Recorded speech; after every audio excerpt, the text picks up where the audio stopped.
నిజామాబాద్ జిల్లా మున్సిపల్ ఎన్నికల ప్రచారంలో ఆసక్తికర ఘటన వెలుగు చూసింది. ప్రచారంలో భాగంగా ఓట్ల కోసం అభ్యర్థులందరూ ఇంటింటికి ప్రచారం చేపట్టారు. అయితే ఒక ఓటరు మాత్రం మా ఇంటికి రావద్దంటూ తన ఇంటి ముందు బ్యానర్ ఏర్పాటు చేశారు. 29వ వార్డు గుడుమూరు కాలనీకి చెందినటువంటి రొయ్యల సంపత్ తమ యొక్క కుటుంబం మొత్తం సిపిఎం అభ్యర్థి సూర్నపు సోమయ్యకే ఓటు వేస్తామని తేల్చి చెప్పారు. గతంలో తాను అనారోగ్యంతో ఇబ్బందులు పడుతున్నప్పుడు సోమయ్య ఆర్థికంగా ఆదుకున్నారని, అందుకే తనను కృతజ్ఞతలుగా ఇలా చాటుకుంటున్నానని సంపత్ తెలిపారు.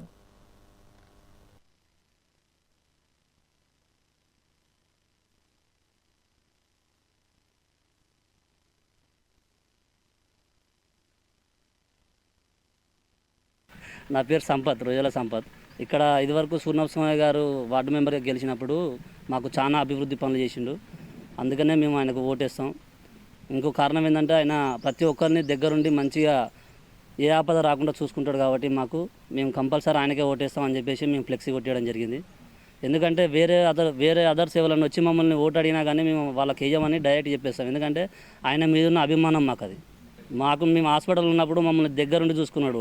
నన్ను ఒక్కనే కాదు, ఎవరైనా సరే ఆపదలు ఉన్నాడంటే ఆయన దగ్గరుండి ఒక సొంత మనిషి లెక్క చూసుకుంటాడు. అందుకని ఆయన మీద అభిమానంతో ఎవరు రావద్దని ఫ్లెక్సీ కట్టాలి వచ్చింది. ఇక్కడ ఎవరు ఓటు అడగొద్దు మమ్మల్ని. ఈసారి కూడా సూర్నపస్వామిని గెలిపిస్తాం. మేము మా ఇంటికి ఎవరు వచ్చినా ఓటు అడగొద్దు, సూర్నపస్వామి గారికే ఓటేస్తామని మేము ఫ్లెక్సీ కట్టుకున్నాం. సూర్నపస్వామికే ఓటేస్తాం, మమ్మల్ని ఎవరు ఓటు అడగొద్దు.